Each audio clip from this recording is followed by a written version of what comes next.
Ladies and gentlemen, I am not in the best mood right now. Obviously, this was supposed to be a SmackDown review, but obviously, this show sucks. So instead of talking about what happened on SmackDown, I'm going to be talking about what happened before the show. And well, it's that time again.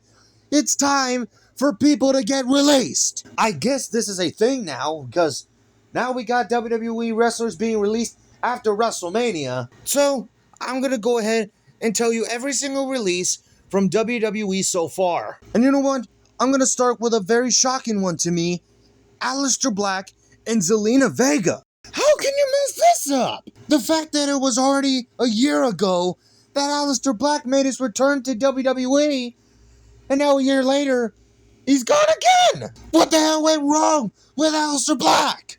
When he came back, he was feuding with Damian Priest, and it ended on the very beginning of 2026. And as for Zelina, she was there since 2020.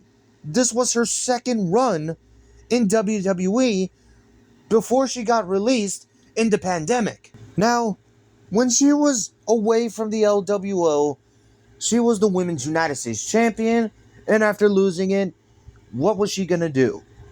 Well, the best thing that ever happened to her was to pair with her husband, Alistair Black. Now, everybody was comparing them to Karrion Kross and Scarlett. They were basically saying that, oh, Karrion Kross and Scarlett, they were tormenting people and making them turn heel. Well, this is what Alistair Black and Zelina Vega were doing. Now, if you guys didn't hear, the original WrestleMania plan was to have Alistair Black torment Randy Orton and have him turn heel. But if you want more information on that, go to my previous video. It's there. But now, seeing that these two got released, it's sad. Alistair Black was super close to getting into the main event scene and potentially winning the WWE Championship. Well, I don't think we're ever going to see that anytime soon. And I also heard on social media that Zelina Vega was calling out Sean Ross Sapp for reporting the news about her release when she could have done it herself. No, but Sean Ross Sapp decides to respond and says, well, I'm just doing my job. Shut up, you damn clown. Anyways, moving on from Alistair Black and Zelina Vega, the next ones I want to talk about is the Wyatt Six. The entire Wyatt Six. Gone. Do you guys remember that one episode of Monday Night Raw in 2024 where at the end of the show, the lights were out and they were having this incredible presentation on how backstage it was trash and it was all destroyed. The gorilla position was all destroyed. People were taken out. People were full of blood and stuff. And then you see Uncle Howdy coming over. And then you see Dexter Lumis, Eric Rowan, Joe Gacy, Nikki Cross on the stage. They all posed. And that's how Monday Night Raw went off the air. What an incredible moment that was. This led to the rivalry between them and American Made, which was a great feud. And then they disappeared. And then we figured out that they were moved to SmackDown. And then, where were they? Not until we get closer to SummerSlam, where they made the return and destroyed the entire SmackDown Tag Team division. They won the tag team titles, dominated the SmackDown Tag Team division in that TLC match at SummerSlam. Then, they started this forever feud with the MFTs, which ended last week. And now, they're all gone. The releases started when Nikki Cross announced that she was no longer with WWE. And it kept on getting worse and worse. Joe Gacy, Dexter Lumis, Eric Rowan, and Bo Dallas, whose Uncle Howdy is gone. And I've talked about this off camera with my family, and guess what? The Wyatt legacy is dead. I'm sorry, but that's the truth. They could have done an incredible story. You know, when Alexa Bliss returned, and you know that Nikki Cross was in the Wyatt Six, they could have had a feud with Nikki Cross and Alexa Bliss. You know, obviously with Alexa Bliss's history with Bray Wyatt. I feel bad for the entire Wyatt 6. They lost on their final match last week to just get released this week. Man, that absolutely sucks. Now, since I was talking about the SmackDown Tag Team division, a tag team actually got released, and that is the Motor City Machine Guns. Chris Sabin and Alex Shelley are incredible. How can you mess this up? Now, they won the tag team titles a few weeks after they just debuted. And after that, what happened? Nothing. At least they were a part of that one incredible triple threat TLC match from last year, ironically on the SmackDown after WrestleMania. And also they were used in that TLC Tag Team All-Star match at SummerSlam. And after that, absolutely nothing. Just nothing. The Motor City Machine Guns are one of the most legendary tag teams in wrestling history. You saw what they did in TNA. You could have done the same thing in the WWE. Now the next one right here is quite sad. I'm talking about Kairi Sane. Now the first time when Kairi Sane left, I don't think she actually got released via budget cuts or whatever. I think her contract was expiring and she wanted to leave. Now, when Kairi Sane came back, Triple H wasn't creative. And this was around the time when Triple H was bringing everybody back. So after returning, she was a part of Damage Control. But then, the most important thing is, before she got released here, she was in a big story with Asuka, Io Sky, and Rhea Ripley at the time, when Asuka was treating Kairi Sane like crap.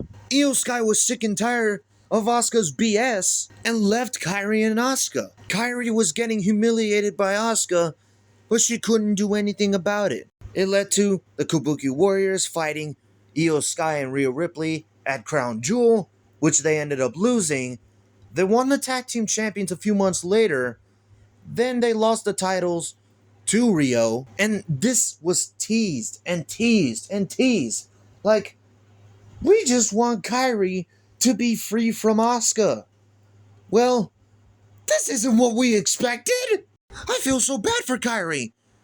She could have had the biggest moment of her entire career. And you know what? It should have happened at WrestleMania. God, they could have done something right. Now the next one. It probably has to be the biggest fumble ever. Santos Escobar. How is this guy not United States champion? Or how is this guy not the Intercontinental champion? This guy had an incredible run as the NXT Cruiserweight champion. Don't you think that he could have done the same thing with the Intercontinental Championship? There was actually one episode of SmackDown where Santos Escobar looks to be winning the United States champion, but WWE just gave it to Rey Mysterio. But the biggest story that Santos Escobar got on the main roster was heading into WrestleMania. What was it? 40? I believe it was 40. When Santos Escobar and Rey Mysterio were feuding with each other. I believe that this was supposed to be a one-on-one match between Mysterio and Escobar. But they had to do a tag team match because they wanted to put Dominic Mysterio in there. And they also wanted to put, who was Rey's partner? Oh yeah, Andrade. And then after that, he barely showed up. And I don't think this was long ago, there was a debate on Santos Escobar leaving, but he ended up signing a contract with WWE, and he actually decided to participate with AAA. And what was it? 2 matches in, and then he was injured, and now he's gone? Nah, bruh. That's absolutely messed up. And you want to know who else was injured and got released? Zoe Stark. Now, I said that she was injured and she got released while injured. But what I meant to say was she was cleared to return, but there was nothing for her. The only thing I remember from Zoe Stark was when she was paired with Trish Stratus 3 years ago when Trish Stratus was feuding with Becky Lynch. I believe they might have had a Falls Count Anywhere match to conclude the feud. No, wait, I think it was before Trish and Becky had that cage match at Payback. This was just to get Zoe Stark out of the equation. So then Zoe Stark ended up turning on Trish, and she went on her own. And actually, Now I start to remember, unfortunately, she was a part of that group that was known as Pure Fusion Collective. Oh my god, I don't want to remember that at all. So then, there was a time where she was in a tag team match. No, wait, was it a tag team match? I forgot. But there was a time where she actually like snapped her leg in half. Well, not literally, but it was snapped and the match was called off. And ever since then, she was not seen on WWE TV ever again. So unfortunately, with that injury spot, that would forever be the last time we ever see Zoe Stark in WWE. Now the next one I want to talk about is Alba Fire. She was a part of the Secret Service with Piper Niven and Chelsea Green. Now honestly guys, I don't think they even wanted to bother to bring back the Kaylee Ray character that she had in NXT. Even in the indies, they didn't even bother. And you know what's even more sad? She held the NXT UK Women's title for what, over 1,000 days? No, I don't think it was 1,000 days. Let me know in the comments how long she held it for. Oh yeah, and she was also in that tag team with Isla Dawn as well. And they won the tag team champions too. And you know what? I thought Alba Fire's introduction to the Secret Service was okay. It wasn't bad. I thought it was fine. Now the next one I want to talk about is Apollo Crews. Now I thought he was released a long time ago, but somehow he survived from 2020 and so forth. Now this dude was in WWE since 2015. Think about that. He had a short run on NXT, then he was called up to the main roster on the Raw after WrestleMania, had a great presentation, and was drafted to SmackDown in the 2016 draft. He had a really good run. And then it just fell apart when he was a part of Titus Worldwide. Remember that? So then they decided to use him again in 2020. He won the United States Champion, then lost it to Bobby Lashley. So then he gets moved over to SmackDown. Then he starts becoming some Nigerian enforcer, which led to him becoming Intercontinental Champion. So after the Nigerian BS and all that, and everybody hated that by the way, he gets demoted back down to NXT, starts reinventing himself, and he does. He gets called back up to the main roster and nothing. Until he was in this underrated tag team with Baron Corbin, who I actually liked. And then, nothing. Again. But then in 2026, he started to get screen time again with Matt Cardona, Kid Wilson, and I don't think there was anybody else. And after then, that's it. He's gone. Now, this next section of releases are from NXT. So if you guys don't really know some of these guys, well, I don't blame you because some of them I don't really know that much. So it's going to be quick. As the next one I want to talk about is Andre Chase. Now, I thought his role as a teacher, like running Chase University, I thought it was great. I thought this carried NXT. I was actually really entertained with some of the skits with Andre Chase and his students. And the faction that was created with Andre Chase, Thea Hale, Riley Osborne, and Duke Hudson. I loved it. Oh yeah, and I can't forget about Ridge Holland too. But everything started to fall apart in 2024 when Ridge Holland decided to end Chase University on one episode of NXT, and I didn't want Chase University to just be dead. So then it leads to, what was it? JC Jane? No, wait, I think that was before.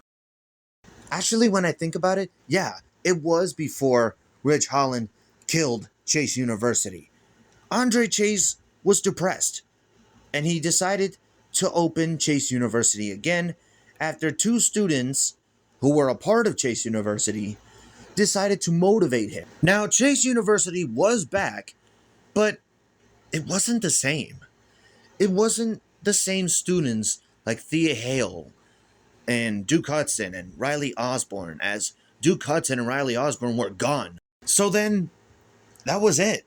Honestly, I can't. I actually feel bad for this guy. But I will tell you, NXT was entertaining when Chase U was there. The next one I want to talk about is Tyra May Steele.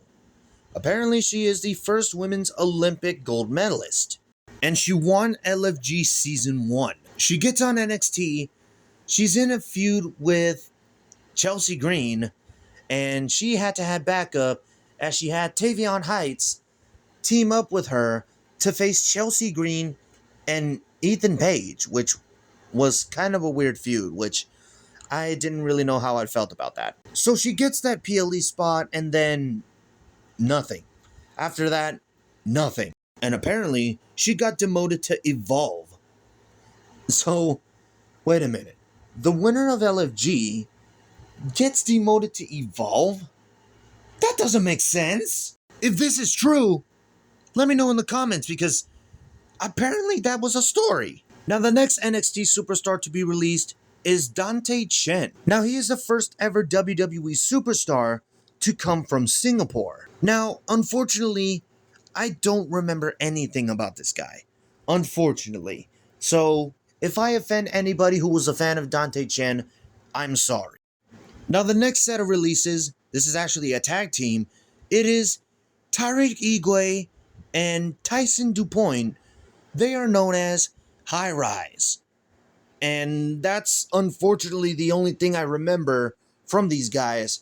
They were known as High Rise, and they were paired together with Wes Lee.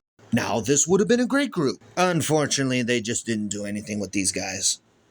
I think I also remember that they were a part of this NXT invasion in TNA, but unfortunately, that's all I can remember from these guys. Now, the next one on the list is Malik Blade. Now, same thing. I don't remember anything from this guy. The only thing I can remember from this guy is when he was in a tag team with, who was it? Idris Inofe? I think so. I think that was his name. So, I guess that's the only thing I can remember from this guy. The next release is Luca Crucifino. Now, the only thing I can remember from this guy is when he was a part of the D'Angelo family, with Tony D'Angelo, Channing Stacks Lorenzo, and Adriana Rizzo. And ever since the D'Angelo family broke up, they had something with Tony D'Angelo, they had something with Channing Stacks Lorenzo. Unfortunately, they had nothing with Adriana Rizzo, and especially with this guy right here. Crucifino was never the same ever since D'Angelo family broke up. Now, the next one here is Sierra Linton. Now, the only thing I can remember from her is when she was a part of LFG. So, if she was in Evolve, then I apologize if I say this. I don't remember anything else from her. Okay? I'm just putting that out there. Now, the next one on here is Trill London. And again, same thing. The only thing I remember from him is from LFG. And I think I just saw some clips of him being on Evolve. That's all I can remember, unfortunately. Now, the last one on here, as you can see, he was a part of LFG, is Chris Island. Now, I don't think he made appearances on NXT, but if he was ever in Evolve, let me know in the comments, because I actually like this guy. I thought he was great in LFG. Anyways, guys, as of right now, those are all the releases so far. I don't know if there's going to be more releases throughout the weekend, but if there is, I'll try to see if I can make a video on that. If not, then that's fine, because I'm already getting ready for Monday Night Raw, which is coming to my hometown of Laredo this Monday. But I want to know from you guys, what are your thoughts on these releases? Let me know in the comments below. Oh, and by the way, this was actually confirmed that TKO was the one that made these calls on these releases. God, I hate TKO. Anyways, thank you guys for watching. Like, comment, subscribe, tap the notification bell for more videos. Follow me on Twitter at EthanSoyShow. I hate TKO.